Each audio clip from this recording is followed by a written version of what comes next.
عليكم ورحمة الله وبركاته. إن الحمد لله نحمده ونستعينه ونستغفره ونؤمن به ونتوكل عليه ونعوذ بالله من شرور أنفسنا ومن سيئات أعمالنا.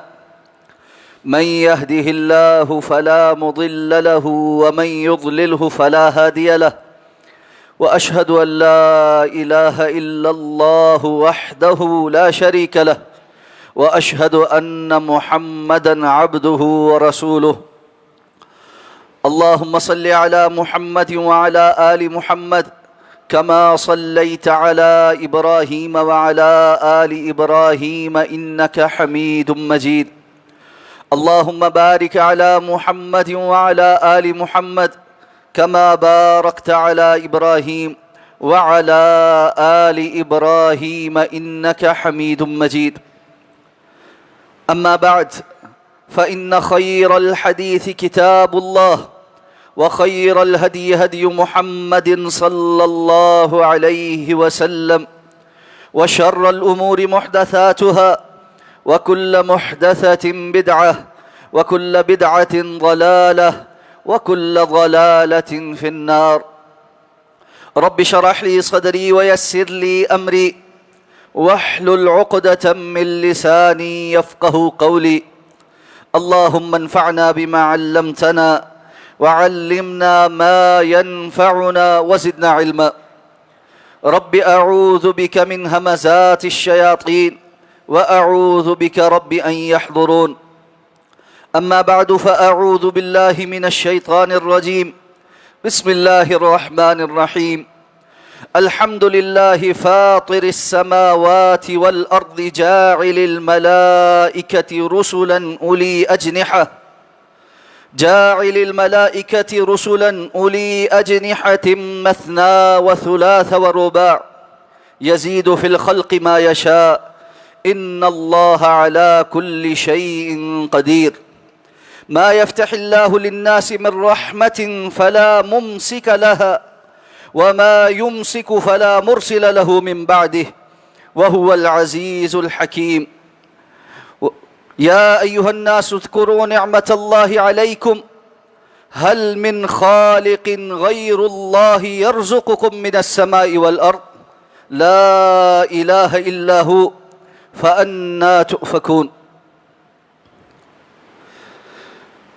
22واں پارہ سورہ فاطر، جو قرآن مجید کی سورہ نمبر 35 ہے، اس کی یہ ابتدائی آیات آپ کے سامنے تلاوت کی گئی ہیں. اللہ رب العزت کے فضل و احسان سے سورہ العنکبوت مکمل ہو چکی ہے.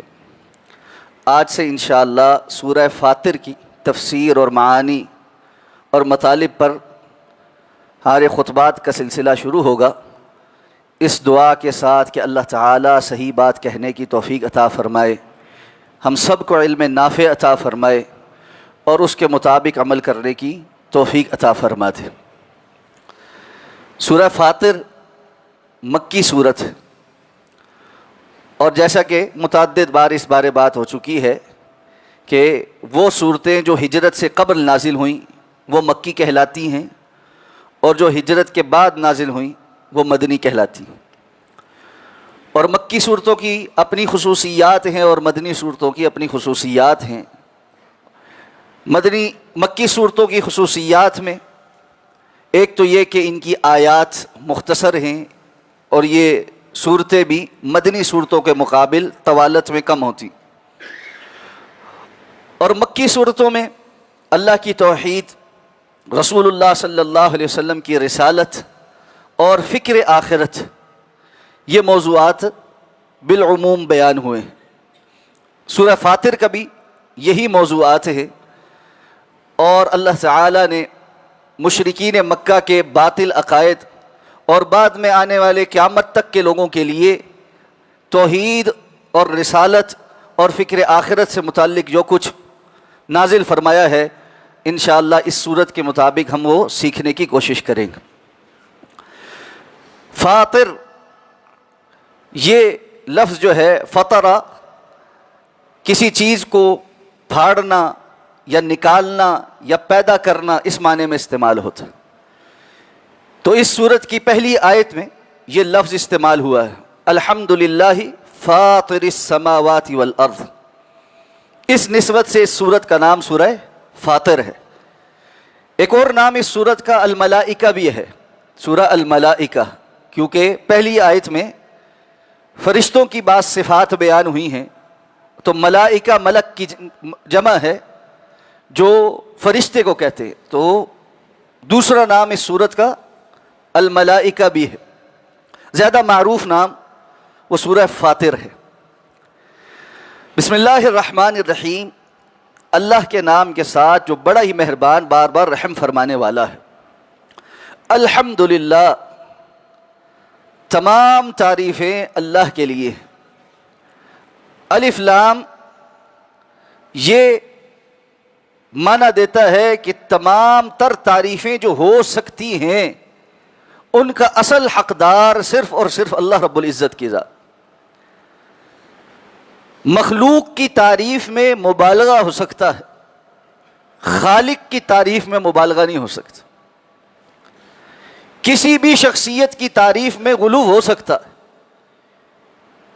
کہ جو اس کی صفات نہیں آپ اس کی طرف بیان کر دیں کہ آپ ایسے بھی ہیں ویسے بھی ہیں۔ حتیٰ کہ رسول اللہ صلی اللہ علیہ وسلم نے خود اپنے متعلق بھی یہی فرمایا کہ تم میری تعریف بیان کرتے ہوئے غلو نہ کرو، جیسا کہ یہود و نصارہ نے کیا کہ یہود نے حضرت عزیر کو اللہ کا بیٹا بنا لیا، حضرت عیسیٰ علیہ السلام کو عیسائیوں نے اللہ کا بیٹا بنا لیا۔ یہ ان کی تعریف میں غلو ہے۔ لیکن اللہ رب العزت کی تعریف میں غلو نہیں ہو سکتا۔ غلو کا معنی یہ کہ ایسا نہیں ہو سکتا کہ کوئی اللہ کی شان سے بڑھ کر اللہ کی تعریف کر دے۔ اللہ کی شان تمام تعریفوں کے لائق ہے، مخلوق محدود ہے، ہماری سوچ محدود ہے، کلمات محدود ہیں، اللہ کی ذات لا محدود۔ اس لیے الحمدللہ تمام تر تعریفیں اللہ کے لیے ہیں۔ کیوں اللہ کے لیے ہیں؟ یہ ایک دعویٰ ہے الحمدللہ، اس کا آگے پھر اس بات ہے کہ ہر تعریف کے لائق ذات اللہ کی ہے، چونکہ وہ ان صفات سے متصف ہے کہ جن صفات سے کوئی اور متصف ہے۔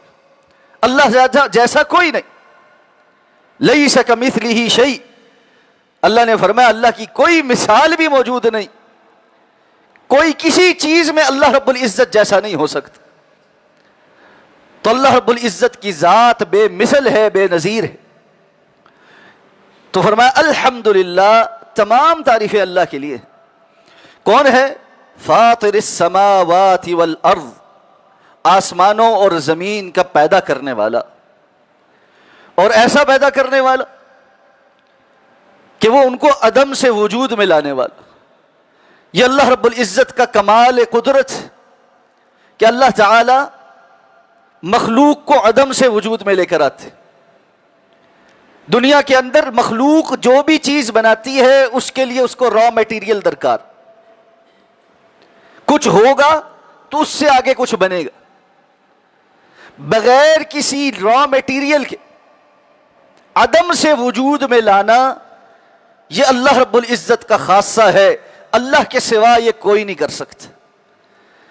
اس لیے فرمایا وہ آسمان و زمین کا پیدا کرنے والا ہے۔ جاعل الملائکۃ رسلا، اس نے فرشتوں کو اپنا پیغام رساں بنایا ہے۔ وہ فرشتے اولی اجنحہ، جو پروں والے ہیں۔ کتنے پر ہیں؟ مثنا و ثلاث و رباع، دو پروں والے، تین پروں والے، چار پروں والے۔ یزید فی الخلق ما یشاء، وہ پیدا کرنے میں جس کو بڑھانا چاہے بڑھا دے۔ اس کے کیا معنی ہیں ابھی آگے چل کے بات کرتے۔ ان اللہ علی کل شیء قدیر، یقیناً اللہ تعالی ہر چیز پر قدرت رکھتے۔ ہمارا ایمان ہے کہ فرشتے اللہ رب العزت کی مخلوق ہے۔ ایمان مفصل میں جن چیزوں پر ایمان لانا ضروری ہے ان میں سے ایک فرشتوں پر ایمان لانا بھی ہے۔ مشرکین مکہ کا عقیدہ یہ تھا کہ فرشتے اللہ کی بیٹیاں ہیں، اور پھر انہوں نے فرشتوں کو بہت سارے اختیارات دے رکھے تھے، اور ان سے پھر مدد بھی مانگتے تھے، اللہ کو چھوڑ کر ان سے حاجتیں طلب کرتے تھے۔ تو اللہ رب العزت نے یہاں بتلایا کہ اللہ رب العزت نے اپنے فرشتوں کو اپنا پیغام رساں بنایا ہے۔ رسولن رسول کی جمع ہے، انبیاء کو بھی ان میں سے بہت سے رسول ہیں کہ اللہ کے پیغام پہنچانے والے ہیں، اسی طرح فرشتے بھی اللہ کا پیغام پہنچانے والے۔ تو اللہ تعالیٰ نے فرمایا اللہ نے ان فرشتوں کو اس ڈیوٹی پر لگایا ہوا ہے۔ یہ بات جان لو کہ یہ اللہ کی مخلوق ہیں، اللہ کی اولاد نہیں، اور نہ ہی یہ خود سے کچھ کرنے والے، نہ ان کے پاس اپنا کچھ ذاتی اختیار ہے۔ دوسری جگہ قرآن میں اللہ نے فرمایا لا یعصون اللہ ما امرہم ویفعلون ما یؤمرون، فرشتے اللہ رب العزت کی کوئی معصیت نہیں کرتے، اتنا ہی کرتے ہیں جتنا ان کو حکم دیا جاتا ہے، اپنی مرضی سے کچھ کرنے کے قابل نہیں۔ اللہ نے ان کو ایسا بنایا ہے کہ پروں والا بنایا ہے۔ لفظ جناح اس کی جمع ہے اجنحہ، پروں والا۔ یہ جناح کا لفظ بازو پہ بھی بولا جاتا ہے، لیکن جب پرندوں کے بارے میں بولا جائے تو اس سے مراد پر ہوتا ہے، کیونکہ پرندے اڑتے ہیں۔ ہر وہ مخلوق جو اڑنے والی ہے جب اس کے لیے جناح کا لفظ استعمال ہوتا ہے تو اس سے مراد پر ہوتے ہیں۔ اسی لیے آج کی جدید عربی میں بھی ہوائی جہاز کے جو پر ہوتے ہیں اس کو جناح کہتے ہیں، چونکہ فرشتے پرواز کرتے ہیں اس لیے ان سے یہاں پر بازو کے بجائے پر مراد۔ کتنے پر ہیں؟ مثنی و ثلاث و رباع، دو دو، تین تین یا چار چار۔ یزید فی الخلق ما یشاء، اور جسے اللہ چاہے مزید بھی عطا فرماتا۔ صحیح بخاری کی حدیث ہے، رسول اللہ صلی اللہ علیہ وسلم نے جبریل امین کو ان کی اصل شکل میں افق پر دیکھا۔ آپ نے فرمایا وہ پورے افق پر چھائے ہوئے تھے اور ان کے 600 پر تھے۔ کتنے؟ 600 پر تھے۔ تو یزید فی الخلق ما یشاء، فرشتوں میں سے جس کو اس خلقت میں وہ اللہ تعالیٰ اضافہ فرمانا چاہے مزید عطا فرمائے۔ اور خلق کا لفظ چونکہ عام ہے اس لیے مفسرین کرام نے کہا ہے کہ یہ معنی بھی عام ہے، یعنی فرشتوں میں سے جس کے چاہے اللہ پر مزید بنا دے، فرشتوں کی تعداد میں اضافہ ہوتا رہے، مخلوق کی تعداد میں اضافہ ہوتا رہے، جیسا کہ فرمایا کل یوم ہوا فی شان، اللہ تعالیٰ ہر روز ایک نئی شان میں ہوتے۔ کتنے عالم پیدا ہو رہے ہیں، کتنی مخلوقات پیدا ہو رہی ہیں، کتنی ختم ہو رہی ہیں، روزانہ اللہ رب العزت کے یہ فیصلے نافذ ہو رہے۔ تو اللہ رب العزت کے کمال قدرت اور اس کی شان اور عظمت اور رفعت کو سمجھنے کے لیے اللہ رب العزت کی صفت خلق کی وسعت کو جاننا کہ جو اس قدر وسیع کائنات کا پیدا کرنے والا ہے، اس کا نظام چلانے والا ہے، اور ایسی کائنات جس کے اندر مسلسل اضافہ ہو رہا۔ آج ہماری سائنس یہ کہتی ہے، فلکیات یہ کہتے ہیں کہ جو خلا کی وسعتیں ہیں ہم اس کو ماپ نہیں سکتے، لیکن تھیوری یہ کہتی ہے کہ یہ خلا وسیع تر ہوتا چلا جا رہا، بجائے اس کے کہ یہ سکڑے یہ پھیل رہا ہے۔ تو اللہ رب العزت جتنا اس کو وسعت دینا چاہیں وسیع فرما دیتے۔ جو اس قدر بڑے عظیم الشان کائنات کا پیدا کرنے والا ہے، اس کا نظام چلانے والا ہے، اس پر قدرت کاملہ رکھنے والا ہے، علی کل شیء قدیر ہے، کیا اس کو چھوڑ کر کسی اور کی طرف رغبت کرنے والا عقل مند ہو سکتا؟ جو کل کائنات کا نظام چلا رہا ہے، بندہ سوچے کہ اس کو چھوڑ کر میں کسی اور کی طرف رغبت کروں، جس طرح مشرکین مکہ بتوں کی طرف رغبت کرتے تھے اور یہ سمجھتے تھے کہ اللہ رب العزت تک ہماری رسائی نہیں ہے، ہماری ان تک اور ان کی اللہ تک، ہم فلاں کو بیچ میں وسیلے کے طور پر ڈالیں گے تبھی اللہ رب العزت تک ہماری رسائی ہوگی۔ اللہ تعالیٰ نے ان سارے عقائد کا بطلان فرما دی، اس لیے فرمایا ما یفتح اللہ للناس من رحمہ،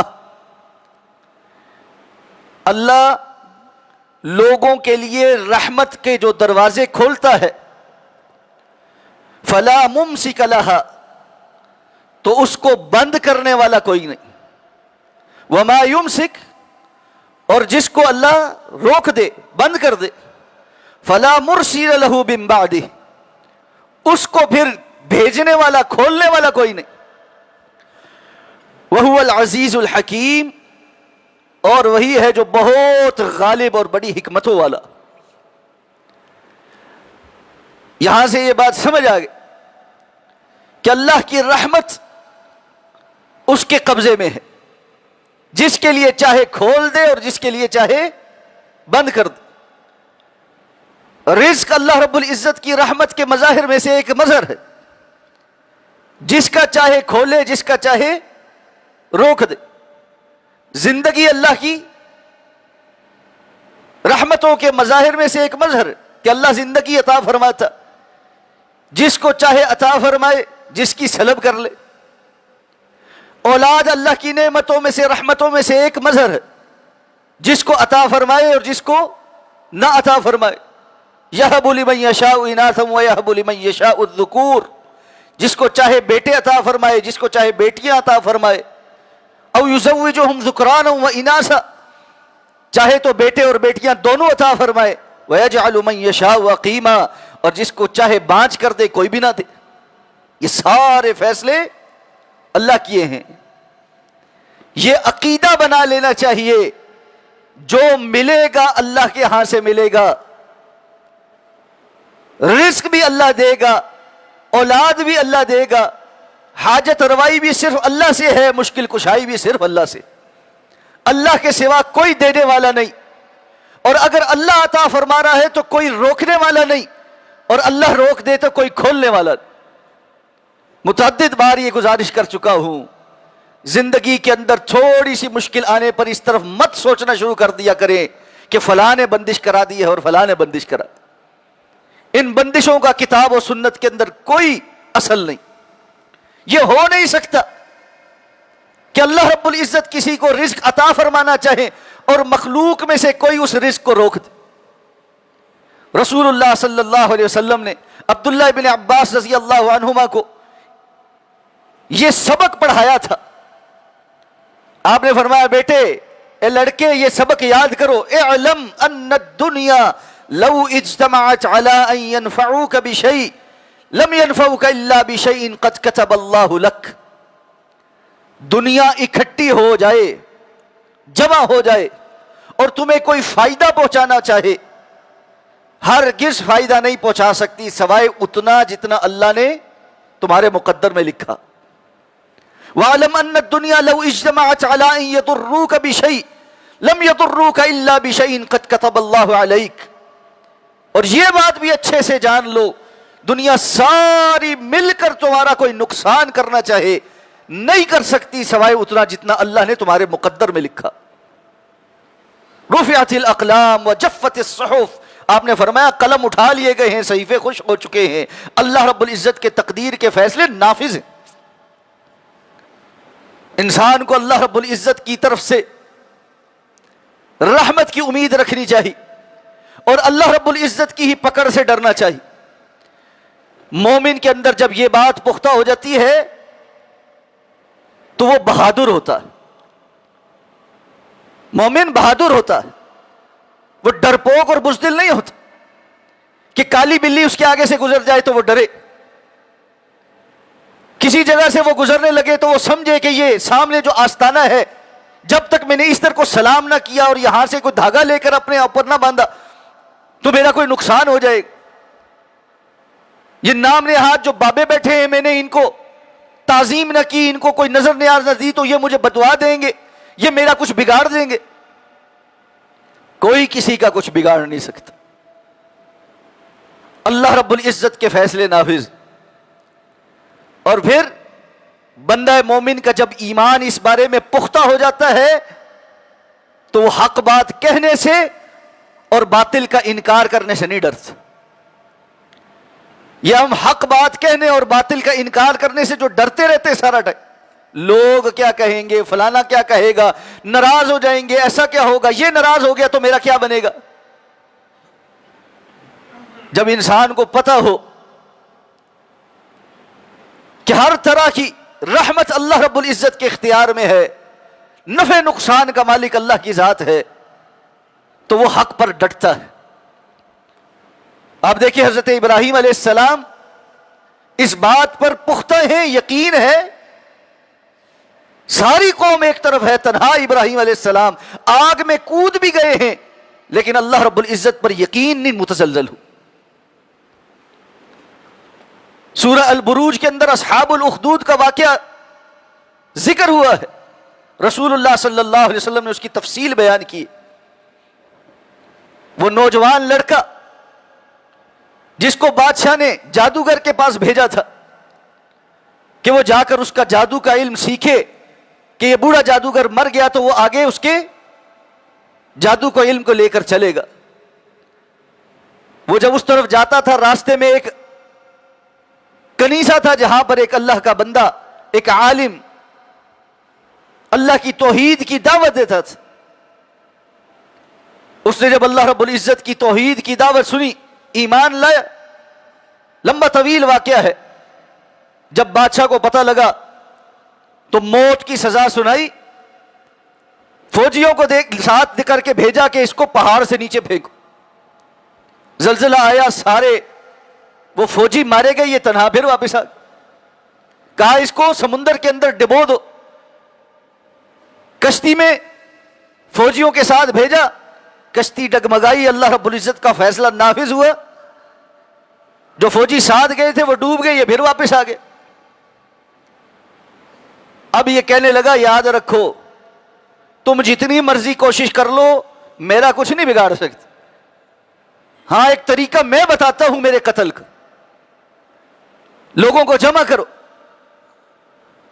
اور پھر سب کے سامنے مجھ پر تیر چلاؤ، لیکن تیر چلاتے ہوئے یہ کہو بسم ھذا الغلام، اس اللہ کے نام یا اس رب کے نام سے جو اس لڑکے کا رب ہے، کیونکہ بادشاہ اس بات کا دعوے دار تھا کہ میرا رب۔ اس نے کہا اس طرح جان چھوٹتی ہے تو اس سے اسی طرح جان چھڑا۔ لوگوں کو جمع کیا، اس کو بڑے ایک سٹیج کے اوپر کھڑا کیا۔ رسول اللہ صلی اللہ علیہ وسلم نے فرمایا جو کلمات اس نے بتائے تھے، اللہ کا نام لے کر تیر چلایا گیا، اس کو لگا وہ شہید ہو گئے۔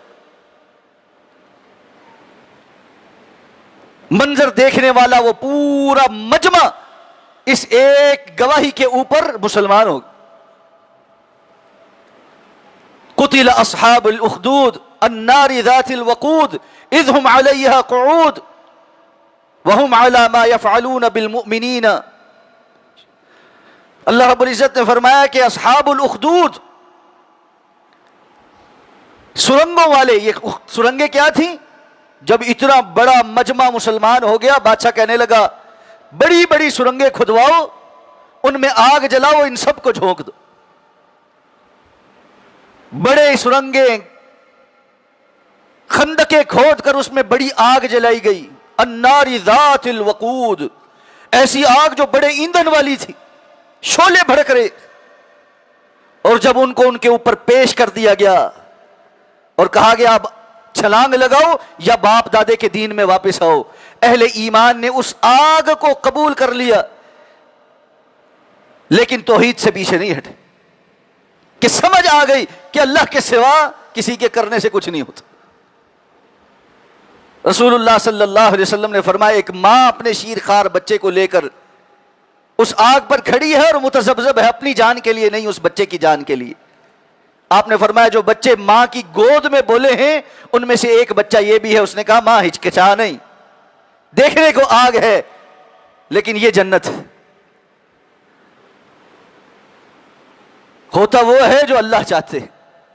اس لڑکے نے یہ پیغام دیا کہ تمہارے کرنے سے نہیں ہوتا، تمہارے مارنے سے نہیں مرتی۔ قرآن مجید جا بجا منافقین کے اس ڈر کو بیان کرتا ہے کہ یہ کہتے ہیں ہائے ہائے ہم مارے گئے، اگر ہماری بات مان لی ہوتی تو فلاں جگہ نہ مارے جاتے۔ یہ دیکھو کفار کے مقابل مسلمان کھڑے ہوئے اور شکست ہو گئی، یہ فلاں فلاں قتل ہو گیا۔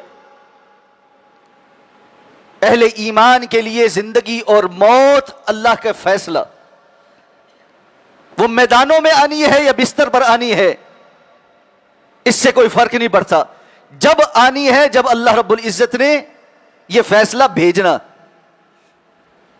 سیف اللہ خالد ابن ولید رضی اللہ تعالی عنہ مسلمان سپہ سالاروں میں سے، جرنیلوں میں سے عظیم الشان جرنیل، ساری زندگی جنگیں لڑی، جسم کا کوئی حصہ ایسا نہیں جہاں پر زخم کا نشان نہ ہو، لیکن شہادت نصیب نہیں ہوئی کہ لقب سیف اللہ تھا، اللہ کی تلوار، اس اللہ کی تلوار کو اللہ واپس لے تو لے، دنیا میں سے کون توڑے۔ بستر پر جب فوت ہونے والے ہیں تو پیغام دے کر گئے، دنیا کے بزدلوں کو بتا دو اگر میدانوں میں اترنے سے موت آتی ہوتی تو خالد اپنے بستر پر فوت نہ ہو رہا ہوتا۔ ہوتا وہ ہے جو اللہ چاہتے، یہ پختہ کرے اپنی زندگی۔ بچے بچی کا رشتہ نہیں ہو رہا، کسی نے بندش کرائی ہے، کاروبار کے حالات ٹھیک نہیں، کسی نے بندش کرائی ہے، رشتہ داری کے اندر معاملات تھوڑے سے خراب ہو گئے، کسی نے جادو کروا دیا ہے۔ ہر گھر کے اندر یہ معاملات چل پڑے ہیں اور ڈھکوسلے اور فراڈیے قسم کے لوگوں کے پیچھے ہم چل کر اپنا دین برباد کر رہے ہیں۔ یاد رکھیں یہ اگر کچھ کرنے کے قابل ہوتے تو اپنے لیے کر چکے ہوتے، ان کو میرے اور آپ کے ٹکے ٹکے کی فیس کے لیے یہ دکانیں کھول کر نہ بیٹھنا پڑتا، یہ ہماری وجہ سے ان کی دکانداریاں چل رہی۔ رسول اللہ صلی اللہ علیہ وسلم نے حضرات صحابہ کرام کی تربیت کی تھی کہ کوئی بھی مسئلہ درپیش ہے اللہ سے براہ راست طلب کرو، مانگو، دعا کرو، رزق چاہیے اللہ سے مانگو، صحت چاہیے اللہ سے مانگو، حتیٰ کہ جوتے کا تسمہ ٹوٹ گیا ہے تو اللہ سے مانگو، بڑی چیز بھی اللہ سے مانگو، چھوٹی چیز بھی اللہ سے مانگو۔ انسان کو اللہ رب العزت کے در کا فقیر بن کے زندگی گزارنی چاہیے۔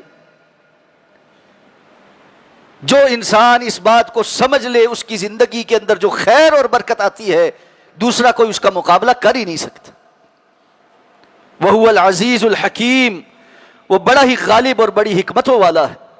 یا ایھا الناس، اے لوگو، اذکروا نعمت اللہ علیکم، اللہ کی تم پر جو نعمت ہے اس کو یاد تو کرو۔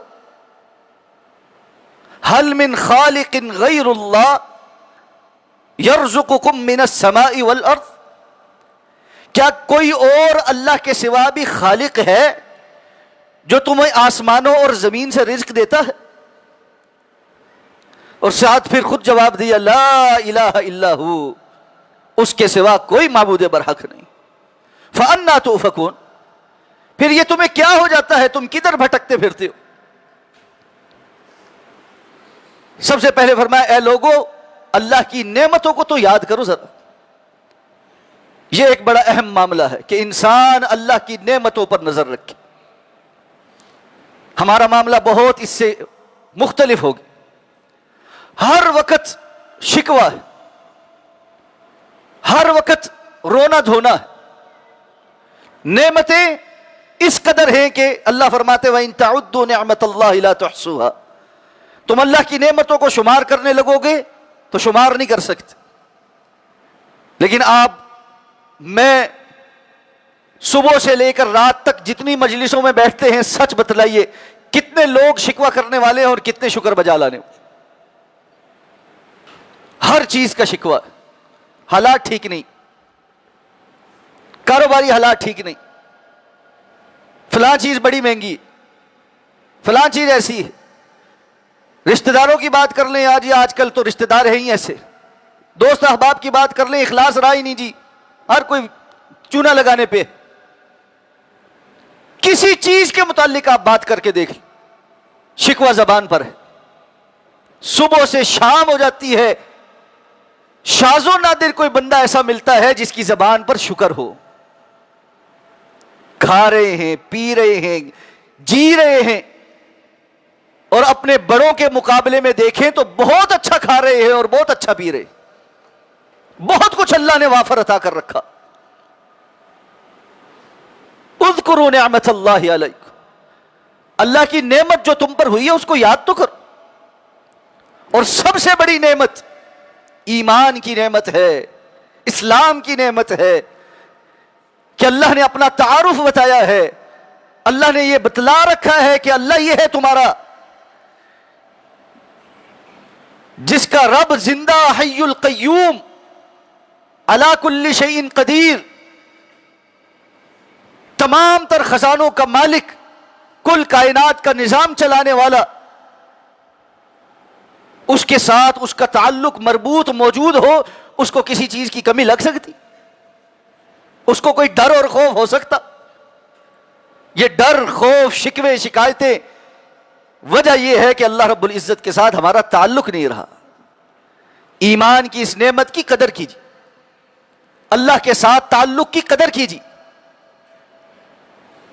اس لیے اللہ نے فرمایا هل من خالق غیر اللہ یرزقکم من السماء والارض، تمہارے پاس کوئی اور ہے اللہ کے سوا جو تمہیں آسمانوں اور زمین سے رزق دے، تمہیں پیدا بھی کرے اور پھر تمہارے رزق کا انتظام بھی کرے؟ جس رب نے تمہیں پیدا کیا ہے اس نے آسمانوں اور زمین کی چیزوں کو مسخر کر کے تمہارے رزق کا بھی انتظام کیا۔ تمہیں اللہ کے سوا کسی کے در پہ جانے کی ضرورت نہیں۔ لا الہ الا ہو، اس کے سوا کوئی معبود برحق نہیں۔ صفت خلق اور رزاق ہونے کی صفت کا بیان کرنے کے بعد اللہ رب العزت نے اپنے معبود ہونے کا اعلان کیا ہے کہ اگر خالق اللہ ہے، مالک اللہ ہے، رازق اللہ ہے، تو پھر عبادت کے لائق بھی صرف اللہ ہی ہے۔ اتنا تو چوپائے بھی سمجھتے ہیں کہ جو مالک اس کو 2 ٹائم دانا ڈالتا ہے وہ اس کی خدمت کرتا ہے، کسی اور کی خدمت نہیں کرتا۔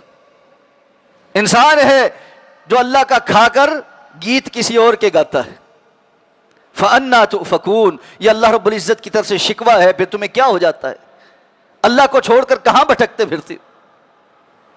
اگلی آیات میں مزید اسی بارے تفصیل آ رہی ہے، انشاءاللہ اگلے خطبہ جمعۃ المبارک میں یہیں سے اپنی بات کا آغاز کریں گے۔ اللہ تعالیٰ سے اس دعا کے ساتھ کہ اللہ مجھے اور آپ کو اللہ پر کامل یقین اور بھروسہ کرنے اور اس کی طرف رجوع کرنے کی توفیق عطا فرما دے۔ اقول قولی ھذا واستغفر اللہ لی ولکم ولسائر المسلمین برحمتک یا ارحم الراحمین۔